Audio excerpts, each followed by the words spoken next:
and we informed them someone was working. Confirm our numbers here.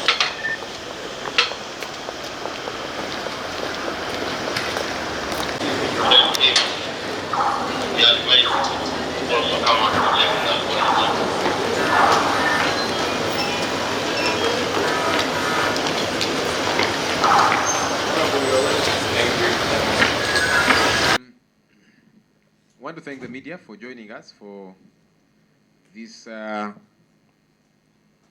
press engagement, the first one generally we are having this year, and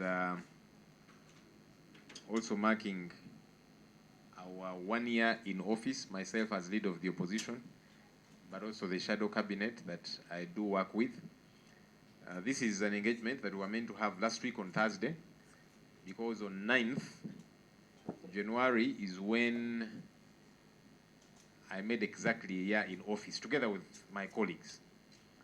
But on that day, we lost our colleague, Honorable Ssegirinya, so we could not proceed with this.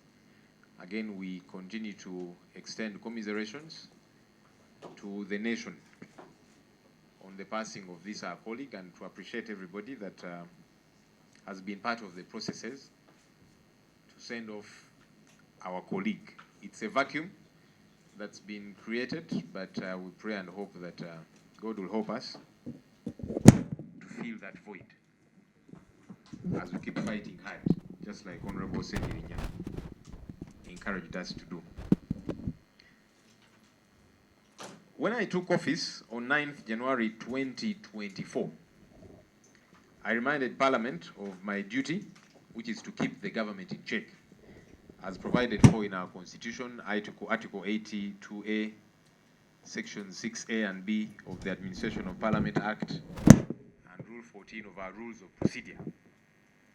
So it's now been a year of keeping the government in check, together with my colleagues on the shadow cabinet. It's been a tough year, but I thank God I am a tough man, and we are a tough team as colleagues working together. As you saw, I was fought from the word go by many people, but I stood my ground because I had work to do together with colleagues, those here and those not here. There's been numerous challenges, as we kept adumbrating them to you, that were out to frustrate us. Something that we said will not bog us down. You see, the thing about leadership, it is to encounter challenges head on, and you keep transcending them. So numerous challenges kept coming. As soon as I got into office, contracts of staff that we had with us here came to a close, and they were not renewed. I asked why. They said it's a new system, because that wasn't the practice previously. And so we did not have staff to operate with. They said we shall get for you some from other departments within Parliament. But of course, the nuances of the office of the leader of the opposition are a little bit different. So it's been a tough fight, but we kept moving. We did set out to do and carry out oversight visits. As you saw, some of them were frustrated. The very first oversight visit that we set out to do regarding the bad roads within the city, we requested for Parliament vehicles, posters. We went with them. As soon as we got there, they were withdrawn. We said, but we have not even started. Said either enter the buses and return, or we withdraw them and they return without you. Said, okay, you can take them. We had to hire taxis to do our work. So the pettiness went even to that level. I've severally raised concerns about commission meetings, parliamentary commission meetings. I've been in office for a year. There has been numerous parliamentary commission meetings, which commission I am a member of, but I have not attended even one parliamentary commission meeting. It's absurd that we keep operating this way. Yesterday, there was another meeting of the Parliamentary Commission interfacing with the Legal and Parliamentary Affairs Committee. Again, I was not informed about this meeting. I was not invited, as should be. And I kept wondering, why? So this morning, I have written to the Speaker of Parliament, who is the chairperson of the Parliamentary Committee. Parliamentary Commission, reminding her of her duties and obligations, reminding her, just in case she forgets, that I'm actually a full member of the commission within the law. And as I have raised severally, of course, the reason I believe they keeping me out of these parliamentary commission meetings is because there's so many financial dealings therein that are improper.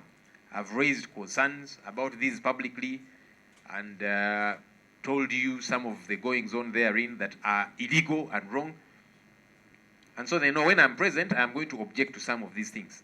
I guess that's why they keep meeting even without me. The few times they have tried to inform me, again, they are very shady about it. The last time I was invited formally for a parliamentary commission meeting was on 3rd December. I was out of town on official duties, known by the Speaker of Parliament and her office. So they set that meeting on that day when I was away. What's more problematic is the invitation letter came on the evening of 2nd Feb, inviting me for a meeting the following morning, well knowing I was out of town. But even more preposterous is that this letter was backdated. I have the letter here with me. It was written indicating 26th November, 2024. But it was delivered in my office on 2nd December in the evening, informing me about a meeting the following day in the morning. This meeting was to discuss the budget of the Parliamentary Commission. So you can see why they were sketchy about it, because they knew this Ssenyonyi being in this meeting is going to disturb us. They wanted to pass their financial dealings and things without any disturbance from Ssenyonyi. Because, you know, as we have told you, there's many things that happen there. They sit, give themselves service awards, and all of these illegal financial dealings. So I have, for the umpteenth time, written to the Speaker of Parliament this morning, raising this query again, because it's important that it be on record, so that I'm not just talking about it in the press, but that it is on record, even as we seek to take further action regarding this matter. Look, many have tried to frustrate our work, including some colleagues in the opposition, as we have severally told you. But I'm glad that together as a team, we have asserted ourselves in just 1 year. As soon as I settled into office, we unveiled our key priority areas, which were 3. Number 1, fighting corruption, poor service delivery, and human rights violations. These are the ills that we set out to fight as a team. Again, I'm grateful to God that we continue to pursue those issues relentlessly. Fighting corruption, poor service delivery, and human rights violations, because we believe those are some of the issues that Ugandan citizens are grappling with. There are numerous issues, of course, yeah? But we said, let's put our focus on especially these 3. We lose over 10 trillion shillings to corruption every year. That's money that should be used to deliver services to the people of Uganda. And again, because of that and many other reasons, service delivery is at an all-time low. Human rights violations, people continuously abducted, people jailed for no offense, people missing to date. These are issues that we continuously pursue.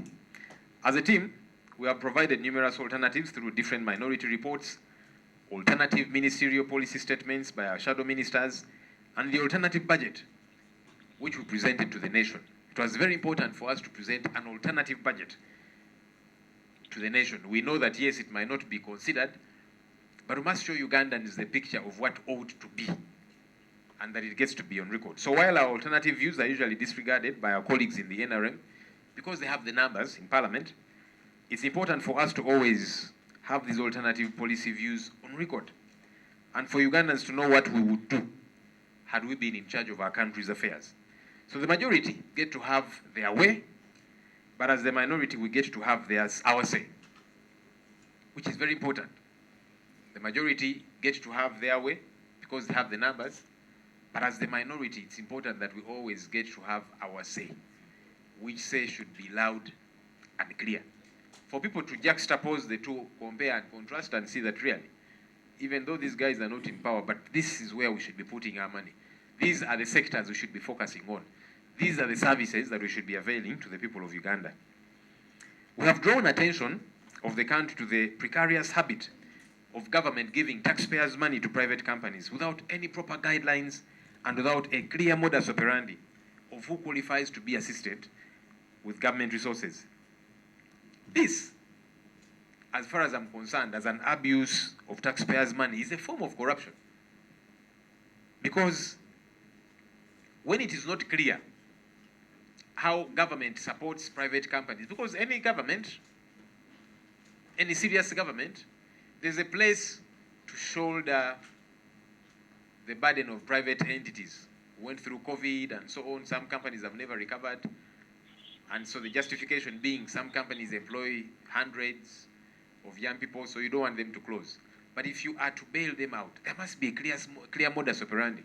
This is something we have raised severally. Can there be a clear guideline so that any private investor out there who is struggling to keep their head above the water, who has got bank loans or who is crumbling in one way or another, they know that this is how I apply to get a government bailout. But now it's not clear. So it is friends, relatives, in-laws, outlaws that have access to this money. So if you don't have a powerful friend in government who will hold your hand and take you to receive money, you don't get to be supported. This is wrong. It's a form of corruption. But also that this money gets to be properly accounted for. Because all the places we have been to so far, and we are going to several others this year, but those we have gone to so far, you don't see accountability of this money. We visited a Atiak sugar factory in Amuru district. This factory has so far been given 553 billion shillings, taxpayers' money, to produce sugar. The last time we were there, last year, there was no sugar being produced. As we speak today, there's still no sugar being produced. So you gave them money without clear guidelines, without a clear understanding, but even the money cannot be accounted for. We went today Biopharma. These have been given so far 723 billion shillings to produce vaccines, medicine, and so on. When we went there, they told us that by the end of October, they will be producing medicine. We are now in 2025. There's no medicine being produced from there. And these are people who were given money without even clear terms of reference. These companies are not even valued first. Because it's important that you first value. If you're saying you're going to buy a stake in a company, what's the worth of this company? They don't do that. They just dole out money. And then the money is not accounted for. There is no value for this money. We visited Roko. These ones did not even allow us access. They've been given 263 billion shillings so far. They're the guys who are meant to build the chambers of parliament. And to date, parliamentary chambers are incomplete. Meanwhile, parliament spends billions of shillings to rent office space for MPs, staff, and so on and so forth. We visited recently Inspire Africa Coffee Factory in Tungamo. That's also been supported with billions of taxpayers' money to build a coffee factory. Again, the last we were there was no understanding between the factory and government. So we're saying, under what arrangement did you give these people money? Are you buying stake in the company? Are you lending them so that they will pay back? Are you just giving free money and that kind of thing? But also questions about why the company in Tungamo. Now, the proprietor of the company has a right to put it wherever they want. But government, are you putting your money where your mouth is? And so on and so forth, among many other cases. Some places that we shall be going to again this year. So we still demand that the billions given to these private entities are accounted for. And we still insist, government, there must be mechanisms of bailing out companies. There must be a clear modus operandi so that anybody knows, even I can apply, and not just a few who are connected. In carrying out our oversight activities, we visited the Lubowa Hospital site, on which the taxpayer has so far spent over 600 billion shillings on that Lubowa construction site. At the time, there was nothing going on at the site. No wonder we were denied access, as you remember. I'm told that as a result of the noise we have continuously made about Lubowa Hospital, some construction work is now happening there. What's for sure is that whenever the construction we hear is going on gets done, we shall seek to establish whether what was constructed is worth over 600 billion shillings that the taxpayer has injected into this problematic project. That's important. So they might say, now that these people are making so much noise about it, let's put up some kind of structure. We shall seek to understand what is the worth of that structure. Is there value for these taxpayers' money? We have put the government on the spot regarding the trillions of shillings lost to corruption annually, and we are not going to stop. We shall not stop. In this fight against corruption, we are able to draw attention to Parliament as well, because we must begin the fight against corruption in our backyard, here. So as we expose corruption in State House, in ministries, and the different government entities, we shall also keep pushing for the cleaning up of Parliament where we work, because this is our turf. This is our backyard. And in this new year, we are simply going to engage a higher gear in the fight against corruption, as you will see. I've heard people say that the current Parliament has got incompetent MPs. I actually disagree. The major issue, as far as I'm concerned, in this legislature of ours is lack of integrity. People are competent, they know what to do. Whether it be among new MPs or the seniors. It's not incompetence. No, we know what to do. As legislators, when we are voted by our people, we know the issues that concern our people, and we can be able to voice them. But that does not happen many times. Why? Because integrity is the issue. We fear to step on some toes. We fear to annoy some people. You hear MPs saying, for me, I was told if I insist on these issues of corruption and so on, they are going to bring an opponent against me and fund that opponent heavily. Others are told, look, we shall not fund you for your election. Or if you keep quiet about these things, maybe we shall fund you. Or make sure you get declared, regardless. And so that is the issue that is happening in this Parliament. Because MPs are well educated and exposed, but the lack of integrity is what happens. And just to clearly paint you a picture, out of all the 557 members of Parliament that we have in this House, including the ex-officials, at least 18 of them, 18 of us as MPs, have got PhDs. 18. 231 members of Parliament have got master's degrees. 251 members of Parliament have got bachelor's degrees. I know this information will shock some of you. 37 have diplomas.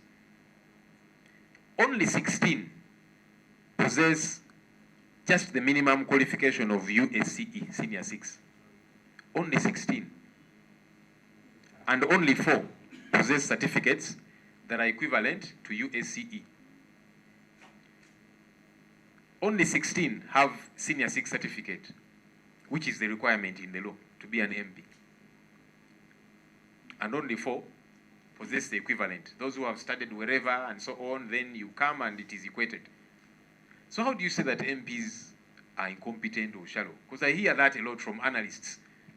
This Parliament, MPs are incompetent and so on. No, I don't agree. I think what we lack here is integrity. Because MPs are educated, exposed, they know what to do. And by the way, it's not just this Parliament.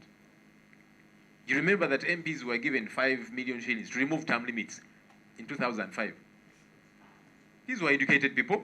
They knew what to do. They knew that term limits are good for the country. So did they remove term limits because they were incompetent? No, but because they were bribed. In the last Parliament, the 10th Parliament, MPs were given 29 million shillings to remove presidential age limit. Did they not know that this wasn't good for the country? Did they not hear the voices of their people? So did they do this out of incompetence? No. So even in this Parliament, the 11th Parliament, you've heard the stories, 40 million shillings, 50 million shillings, and the like, given to members of Parliament. You saw Honorable Twaha Kagabo running around up and down. When we caught him red-handed, we said, you have got to return that money. put it in the bag, ran with it. Then he came back and told us, but now those who gave it to me have said, we gave it to you, we no longer need it, take it back, whatever. So he was pacing up and down the corridors of Parliament, the stairs of Parliament. This is somebody, I hear he calls himself a doctor. I don't know whether he's a qualified doctor, but he looks like he's gone to school. So he's competent. He knows what to do. And others. But lack of integrity. Money that is exchanging hands in this parliament is the biggest problem that we have. So people should stop using the excuse of this parliament, MPs are incompetent, or whatever the case might be. No. What we need to work on is the integrity question. No wonder an MP can sign a motion targeting corrupt leaders in this house, then pretend that they were hoodwinked into signing that motion. It's a clear sign of lack of integrity. Because this MP falls among one of these. Either she has senior 6 or equivalent or something, meaning she can read. So why would you lie that you read and you knew what you were signing, but now you're saying, I was hoodwinked, a member of parliament? It's a question of lack of integrity that has got to be dealt with. We have and shall continue to use the platform that we have to demand for proper service delivery through efficacious use of taxpayers' money and the respect for human rights. Government, through its security entities, continues to violate the rights of citizens. Many have been killed, others abducted, many are in jail simply because of their political beliefs, while others have been tortured. We shall keep pushing back against all this injustice. And by the way, as we have said to those who care to listen, this is not just a question of those in the opposition. There are no survivors in a sinking boat. It is happening to colleagues in the NRM too. You saw one of our colleagues, Honorable Paul Akamba. He was granted bail and he was arrested, rearrested within the precincts of Parliament, of court. So don't think that because you belong to the NRM, you are safe from injustice. No. This brutality will come your way if we all don't collectively say no. You hear the talk of deny them bail, deny them police bond and that kind of thing, and I've seen some fellows within the ruling party saying yes, it should be denied. That fellow does not know that tomorrow they will be the one needing bail for one reason or another. So we need to think as critically as we possibly can. As we use the platform we have to fight these injustices, we call upon Ugandans to join the fight against bad governance and injustice because all of us are potential victims. We are glad to see young people and civil society activists who have joined the fight against corruption. We saw them protesting about corruption here at Parliament. That was a good sign that we together can stand against corruption and all other forms of injustice. May God help us to take this a notch higher in this year. The second year of our mandate is going to be an opportunity for us to do even more in executing our mandate of keeping the government in check, still pursuing the key priorities, the 3 key priorities: fighting corruption, poor service delivery, and human rights violations. So we shall continue to shake those tables, regardless whose drinks are on those tables. So yes, there are challenges, because like I said at the start, some people did not agree with my leadership, and that's okay. They say, this Joel, he's a young man. What experience does he have? Because in the history of leaders of opposition, I think I'm the first to occupy this office in my first term as an MP. So some were saying, no, and there are others who have been around for long. The man is just, that time I was 37. The man is just 37. What is this? And there are other people who are older. People who have a lot more experience. But leadership is such. God chooses somebody and says, this is the leader. But I'm glad I continue to work with colleagues. So there are those who to date, either they felt it should have been them to have this position, so they're not happy that I'm the one occupying it, or they were unhappy that they were displaced and it is Joel in. But we continue to work nonetheless. Lastly, Honorable Ssegirinya Muhammad was a member of Parliament belonging to the National Unity Platform, and for that matter, the opposition in Parliament. I was his leader. I have been his leader in Parliament. Now, again, we need to apply wisdom. Yeah? When you're to give a decent send-off to a member of Parliament, what is befitting to them, why do you put in place a one-man committee? Why? If really you want to respect, especially the wishes of the deceased person, bring the other stakeholders on board. As leader of the opposition, who was leading Honorable Ssegirinya, I was not involved anywhere. Why? The party which he belonged to and loved very much. And he made certain declarations even before he died, how he wanted his party involved, his party president, and so on. Why not adopt another leader, either from the secretariat or within the ranks of NUP, to be part of the organizing committee? Why? His family was also left out. They were just being given orders. And that's why you saw they were also divided. At the burial, some were saying, let's go the other side. Others were saying, let's respect the wishes of Honorable Ssegirinya as a family, let's stay here. So even the family was divided because you've not brought them on board. That's the mistake that was made. And it was deliberate, I think. So if you want to respect a person like Honorable Ssegirinya, respect his family, respect his party which he loved, respect the side he belonged to in the opposition. But when you decide to put in place a one-man committee, disregarding all the other critical stakeholders, you have a problem. You have not applied wisdom, in my view. And that's why I'm saying it was deliberate to do that. Because you see, I normally see people who say they have so much wisdom that supersedes the wisdom of other people.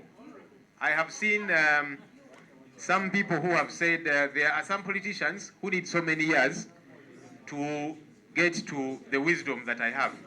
Okay, you show the public that you are wise. Because any smart politician, really, any smart politician, you apply that wisdom. So I think that's the problem that happened from the word go. And that's the response that I have. I think it's Tweheyo, who kept shouting, honorable, honorable. I'll not be dragged further in that issue. Honorable Ali Mivule, please withdraw. Ali, withdraw. Oh, not Tweheyo, sorry. Jimmy. Yeah, so that's my response to that issue. You might not be happy with that response. You also go and hold a press conference after here, and you say what you want to say. Have you heard Jimmy? I'm going to finish mine in a few minutes. So you'll call your colleagues either on the veranda of Parliament or wherever, and you also tell them what you want to tell them. Again, tying that in with somebody said the family of Honorable Ssegirinya has declared that they are endorsing somebody, and they are saying NUP should give the flag of the party to that person. As a party, we are going to follow our processes. The same processes we followed to eventually get Honorable Ssegirinya to be our flag bearer are the processes that we are going to follow to that effect.